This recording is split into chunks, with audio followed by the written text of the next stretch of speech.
ಕಸ್ತೂರಿ ರಂಗನ್ ವರದಿಯನ್ನು ಯಾವ ಕಾರಣಕ್ಕೂ ಜಾರಿಯಾಗಲು ಬಿಡುವುದಿಲ್ಲ, ಶಾಸಕ ಭೀಮಣ್ಣ ಟಿ ನಾಯ್ಕ್.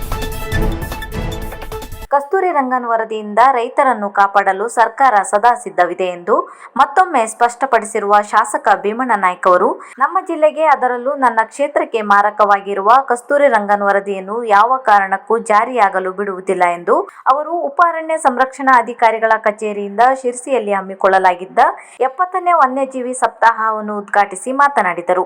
ನಮ್ಮ ಜಿಲ್ಲೆಯಲ್ಲಿ ಸುಮಾರು 8 ಜಿಲ್ಲಾ ಹಳ್ಳಿಗಳ ವ್ಯಾಪ್ತಿಯಲ್ಲಿ ಬರುತ್ತೆ. ಅದರಲ್ಲೂ ಕೂಡ ಶಿರಸಿ ಸಿದ್ದಾಪುರದ ಹೆಚ್ಚಿನ ಎಲ್ಲಾ ಪಂಚಾಯತ್ ಕೂಡ ಕಸ್ತೂರಿ ರಂಗನ ವ್ಯಾಪ್ತಿಯಲ್ಲಿ ಬರ್ತಾ ಇದೆಯೋ ಅದು ಬರ್ಬೇಕಂತ ಉದ್ದೇಶ ಸರ್ಕಾರದ ರೀತಿಯನ್ನು ಗೊತ್ತಿಲ್ಲ. ಆದ್ರೆ ನಾವು ಈಗಾಗಲೇ ಅದನ್ನ ಎಷ್ಟು ಪ್ರೊಡಕ್ಟ್ ಮಾಡ್ಬೇಕು ಮಾಡ್ಕೊಂಡ್ಬಿಟ್ಟಿದ್ವಿ. ರೈತರದ್ದು ನಾವು ಏನು GPS ಮಾಡಿ ಆಗಿರ್ತಕ್ಕಂಥ ಅಸಂದಾರರಿಗೆ ಅವ್ರಿಗೆ ಕೊಟ್ಟಿದ್ದೀವಿ. ಅಷ್ಟವನ್ನು ಬಿಟ್ಟ ಮೇಲೆ ಮತ್ತೆ ಕಸ್ತೂರಿ ರಂಗನಿಗಾಗಿ ಮತ್ತು ಹೊಸದಾಗಿ ಮತ್ತೆ ರಕ್ಷಣೆ ಮಾಡುವಂತದ್ದೇನಿಲ್ಲ. ಅಲ್ಲ, ರೈತರು ಎಲ್ಲರೂ ಸೇರಿ ನಾವು ಮಾಡ್ತಿದ್ವಿ, ನೀವು ಕೂಡ ನಾವು ಸಹಕಾರ ಕೊಡ್ತೀವಿ. ನಾವು ಹಾಗೆ ಇಷ್ಟು ಜಮೀನನ್ನು ಬಿಟ್ಟು ಕಸ್ತೂರಿ ರಂಗನ ವರದಿಯಿಂದಲೇ ನಾವು ಆ ಜಮೀನು ಫಾರೆಸ್ಟ್ ಪ್ರೊಟೆಕ್ಟ್ ಆಗಬೇಕಂತ ಉದ್ದೇಶ ಇಲ್ಲ. ಈಗಾಗಲೇ ತಾವು ಮಾಡಿದ್ವಿ. ಅದಕ್ಕೆ ಮತ್ತೆ ಕಸ್ತೂರಿ ರಂಗನ ಅಂತ ವರದಿಯಿಂದ ಅದನ್ನ ಕಾನೂನು ಮುಖಾಂತರ ಈ ಭಾಗದ ನಮ್ಮ ರಾಜ್ಯದಲ್ಲಿ ಮನೆಯನ್ನು ಕೂಡ ನಮ್ಮ ಸರ್ಕಾರ ಕೂಡ ಅದನ್ನು ಸಂಪೂರ್ಣವಾಗಿ ಕೈ ಬಿಡಬೇಕಂತ ವಿನಂತಿಯನ್ನ ಕೇಂದ್ರ ಸರ್ಕಾರಕ್ಕೆ ಪ್ರಸ್ತಾವನೆ ಕಳಿಸಿರುವಂತ. ಆದ್ರೆ ನಮ್ಮ ಜಿಲ್ಲೆಯಲ್ಲಿ ನಮ್ಮ ಕ್ಷೇತ್ರ ಸಿದ್ದಾಪುರದಲ್ಲೂ ಕೂಡ ತಾವು ಆ ಕ್ಷೇತ್ರವನ್ನು ಈಗಾಗಲೇ ಗುರುತಿಸಿದ್ರಿ, ಅಷ್ಟು ಪ್ರೊಟೆಕ್ಟ್ ಮಾಡಿದ್ರಿ.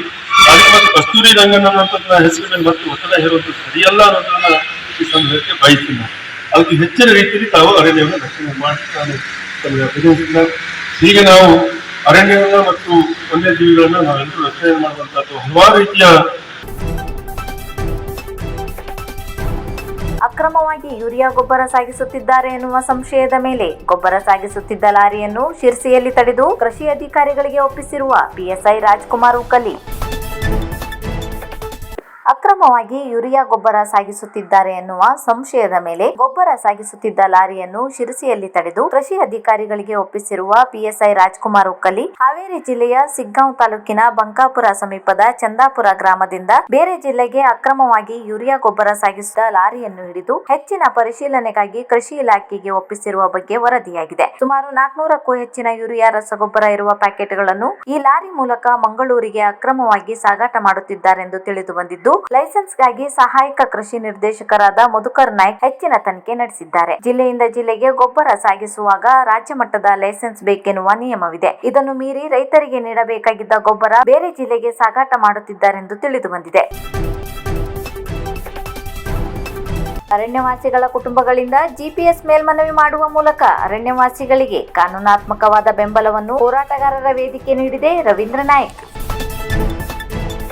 ಅರಣ್ಯ ಹಕ್ಕು ಕಾಯ್ದೆಯಲ್ಲಿ ಸಮರ್ಪಕ GPS ಸಂಬಂಧಿಸಿದ ಹೋರಾಟಗಾರರ ವೇದಿಕೆಯು ಜಿಲ್ಲಾದ್ಯಂತ ಸುಮಾರು 32,000ಕ್ಕಿಂತ ಅಧಿಕ ಅರಣ್ಯವಾಸಿಗಳ ಕುಟುಂಬಗಳಿಂದ GPS ಮೇಲ್ಮನವಿ ಮಾಡುವ ಮೂಲಕ ಅರಣ್ಯವಾಸಿಗಳಿಗೆ ಕಾನೂನಾತ್ಮಕವಾದ ಬೆಂಬಲವನ್ನು ಹೋರಾಟಗಾರರ ವೇದಿಕೆಗೆ ನೀಡಿದೆ ಎಂದು ಅರಣ್ಯ ಭೂಮಿ ಹಕ್ಕು ಹೋರಾಟಗಾರರ ವೇದಿಕೆಯ ಅಧ್ಯಕ್ಷ ರವೀಂದ್ರ ನಾಯ್ಕ್ ಅವರು ತಿಳಿಸಿದರು.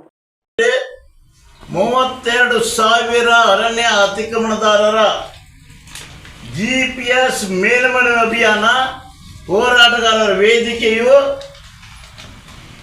ಉಚಿತವಾಗಿ ಇಡೀ ಜಿಲ್ಲೆಯಲ್ಲಿ ಅಪೀಲ್ ಮಾಡಿದ್ದೇವೆ. ಉಚಿತವಾಗಿ ಮಾಡಿದ್ದೇವೆ. ಯಾವುದೇ ಹಂತದಲ್ಲೂ ಅರಣ್ಯ ಅತಿಕ್ರಮಣದಾರರಿಗೆ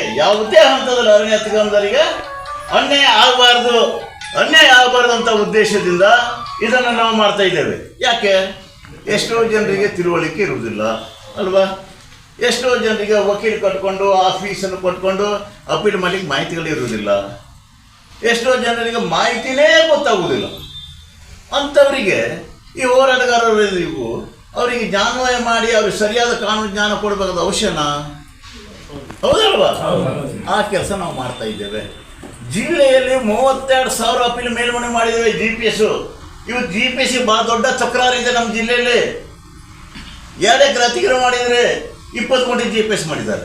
ಹೌದಲ್ವಾ? 2.5 ಎಕರೆ ಇದ್ದು 6 ಗುಂಟೆ GPS ಮಾಡಿದ್ದಾರೆ. 2.5 ಎಕರೆ ಇದ್ದಂತೆ 6 ಗುಂಟೆ ಮಾಡಿದ್ದಾರೆ.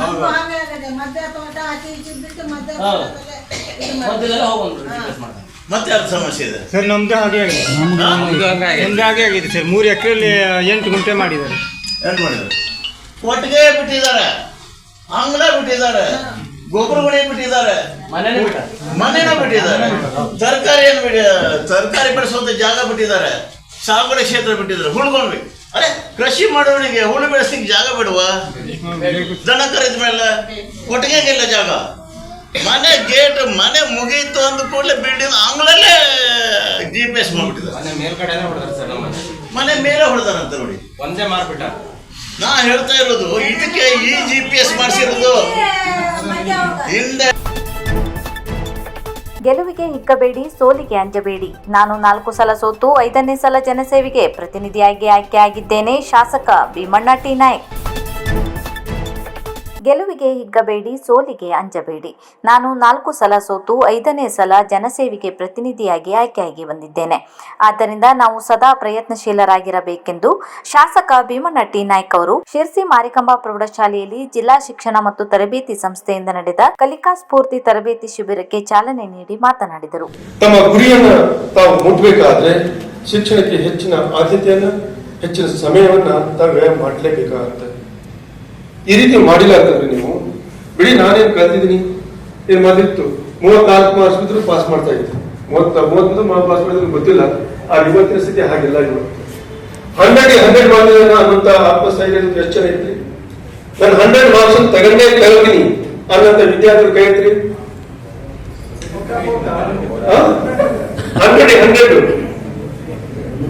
100 ಬಹಳ ಕೈಗಳು ಎತ್ತ ಇಲ್ಲ. ನೀವಿಬ್ರು ನೀವಿಬ್ರು ಸೆಕೆಂಡ್ ಫ್ಲೋರ್ ಮುಂದೆ ನೀವಿಬ್ರು ಹೇಳಿ ಎತ್ತಿದ್ದು ಇಲ್ಲ ಅದೇ ಕೈ